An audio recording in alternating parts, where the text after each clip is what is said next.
ouvinte! Bem-vindo ao Direito no Meio do Mundo, do Marco Zero até onde se quiser chegar. Está começando mais um Juridicast Tucuju, o podcast da disciplina Direito Civil 2 da turma 2018 do curso de Direito da Unifap. O episódio de hoje vai ser apresentado por mim, Yasmin, pela Camila. Oi, gente! E pela Gabriele. Olá!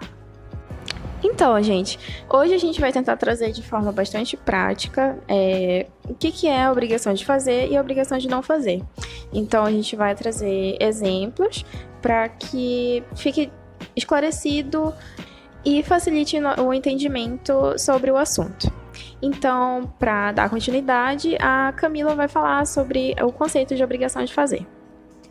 Bom, gente, um conceito simples de entender porque o próprio nome é autoexplicativo. Então, a obrigação de fazer, ela é justamente uma obrigação de fazer alguma coisa. E é muito importante que a gente entenda que depende de uma ação humana.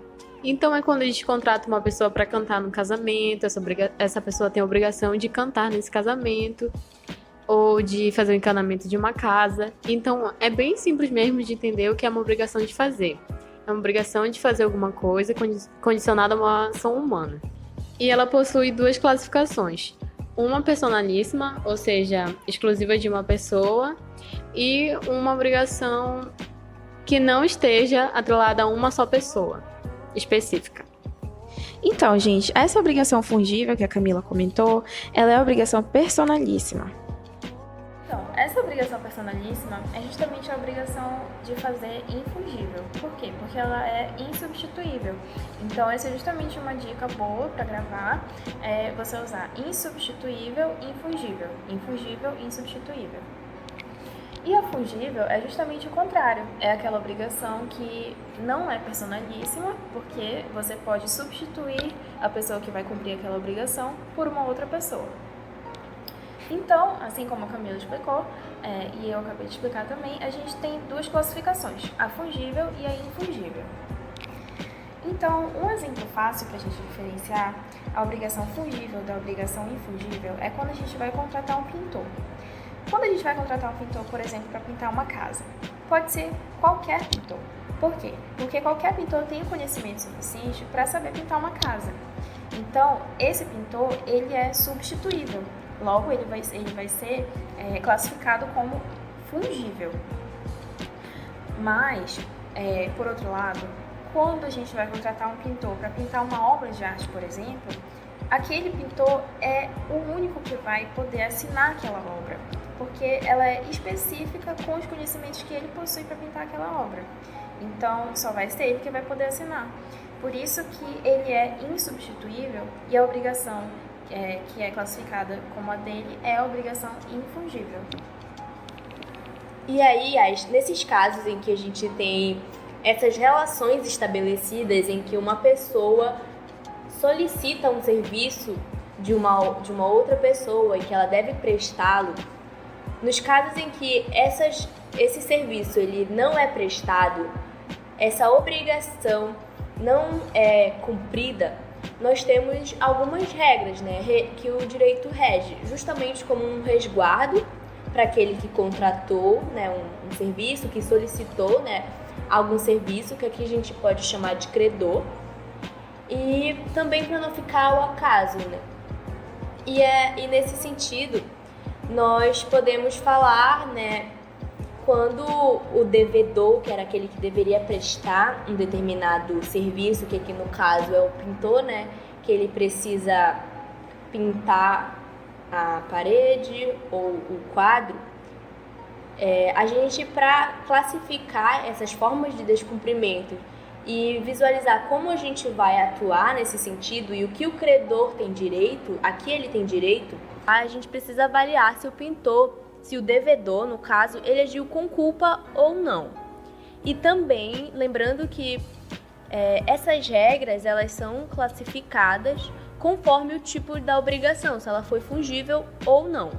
Se é uma obrigação fungível, em que aquela atribuição poderia ser facilmente feita por uma outra pessoa, a gente pode verificar 4 possibilidades caso o devedor haja com culpa. A primeira seria o credor, né, aquele que contratou os serviços, ele solicitasse que um terceiro adverso da relação que era estabelecida cumprisse com a obrigação, né, com aquele serviço que foi solicitado. A segunda seria ele mesmo, né, o próprio credor, realizar esse serviço. E a terceira seria que ele exigisse do devedor, né, daquele que ele contratou, que ele cumprisse com o que ele tinha estabelecido inicialmente. E aí lembrando que nessas 3 hipóteses, o credor ele pode exigir perdas e danos. E aí também tem uma quarta situação, que ele não precisa exigir de ninguém, né, o cumprimento da obrigação, né, o cumprimento do serviço. Ele pede somente perdas e danos. E aí, né, a gente tem a outra possibilidade, que é quando o pintor, o devedor, no caso, ele não cumpre a obrigação, mas não por sua vontade, né, por alguma situação alheia a ele. Ele não tem culpa quanto a esse descumprimento. E aí, nesse caso, é bem simples. A obrigação antes estabelecida, ela é extinta. Ela para de existir. E aí, gente, quando a gente fala sobre obrigação infungível, a gente também precisa avaliar se foi com culpa ou sem culpa. No caso dessa obrigação ser descumprida sem culpa desse devedor, que aqui é um devedor específico, a obrigação ela é extinta, assim como na fungível. Agora, caso essa obrigação ela seja descumprida com culpa desse devedor, há 2 possibilidades. A primeira é o credor exigir perdas e danos, e a segunda é que ele exija que o devedor cumpra a obrigação, porque se trata de uma tutela específica, e também exigir perdas e danos. Esse entendimento está no artigo 497 do Código de Processo Civil de 2015. E aí, uma observação importante que consta no Código Civil é que, caso essa situação seja urgente, o credor ele pode executar ou mandar executar essa prestação mesmo sem autorização judicial. Agora falando sobre a obrigação de não fazer. Ela é caracterizada como uma obrigação negativa, porque o devedor ele é obrigado a não fazer alguma coisa, como seu próprio nome diz. Então, não é que essa ação que o devedor deixa de fazer seja ilícita, mas sim que, se fosse em qualquer outra situação, ele poderia fazer. Só que como foi estabelecido no contrato que ele estabeleceu com o credor dele, então ele não pode realizar tal ação. Vocês vão conseguir entender melhor quando a Gabi explicar sobre o dever de sigilo. Ela vai usar um exemplo famoso para explicar o que acontece quando há esse dever de sigilo e não falar sobre determinados assuntos quando é estabelecido num contrato. O exemplo de grande repercussão que a Yasmin falou e que pode ajudar muito a gente a entender o que é uma obrigação de não fazer e o que é o dever do sigilo dentro disso, é o caso do Edward Snowden, em que ele tinha uma obrigação de manter sigilo, de não revelar informações que ele tinha acesso, né? Era um contrato de confidencialidade que ele assinou com o governo americano. E ele tinha o dever de não divulgar as informações a que ele tinha acesso. Só que ele acabou descumprindo, né, esse contrato, em que havia claramente uma obrigação de não fazê-lo. Que ele não podia, né, ele não devia falar ao que ele tinha acesso, né? Então, já que ele não manteve o sigilo que ele tinha se comprometido a fazer, ele acabou descumprindo a obrigação que ele tinha com o governo dos Estados Unidos. E nesse caso específico, quando ele descumpriu essa obrigação e ele revelou informações, diversas pessoas tiveram acesso a essas informações que antes eram sigilosas. E essas informações deixaram de ser sigilosas. E não há, em hipótese alguma, formas dessas mesmas informações voltarem a ser sigilosas. Ou seja,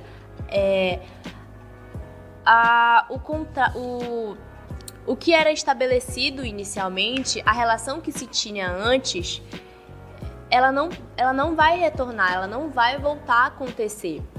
E nesse caso, quando a gente não tem um retorno a uma situação inicial, que nesse caso era o sigilo não vai existir mais, né? O sigilo que antes era atribuído àquelas informações. Então, nesse caso específico, a gente fala de obrigação transeunte. E nesse caso, como ele descumpriu essa obrigação por vontade própria, esse descumprimento ocorreu por culpa do devedor, né? Por culpa do próprio Edward. Logo, o governo americano, como credor dessa relação que antes era estabelecida, ele poderia exigir judicialmente perdas e danos, né, do seu devedor. Só que se suponhamos que essas informações estivessem salvas em uma nuvem, por exemplo, né, e que essa nuvem fosse hackeada e essas informações sigilosas fossem divulgadas sem o consentimento ou sem culpa do Edward Snowden, ele não teria nenhuma relação direta com a divulgação dessas informações. Logo, ele não teria culpa. Portanto, a obrigação ela seria extinta ali naquele momento e o credor não poderia exigir dele as perdas e danos.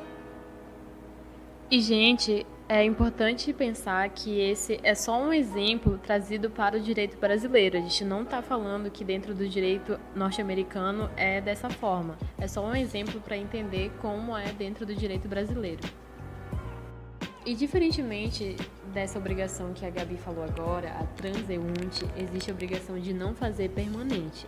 Neste caso, mesmo que haja o descumprimento, é possível retornar à situação inicial.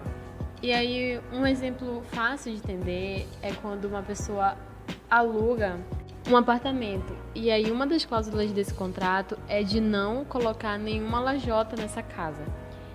E aí, a gente observa que pode voltar à situação inicial apenas retirando essa lajota. E aí, a gente observa que foi com culpa do devedor, dessa pessoa que estava morando na casa, o credor pode exigir perdas e danos e que o devedor desfaça essa situação, ou o próprio credor pode desfazer a situação ou mandar um terceiro desfazer. Mas quando esse descumprimento é sem culpa do devedor, o credor não pode exigir perdas e danos e aí essa obrigação é extinta. No caso, aconteceria quando esse devedor, essa pessoa que estava morando nessa casa, tivesse que ter feito isso por razões alheias à sua vontade. Então, gente, a gente espera que vocês tenham gostado e que vocês também tenham entendido. Então, a gente declara encerrado o episódio de hoje do Juridicast Tucuju. E fiquem atentos e não percam os próximos episódios. Então, para ter mais notícias, fiquem ligados nas nossas redes sociais. YouTube, Instagram e Castbox são todas Juridicast Tucuju. E o nosso e-mail é juridicasttucuju@gmail.com. Até a próxima! Tchau, tchau! Tchau, gente!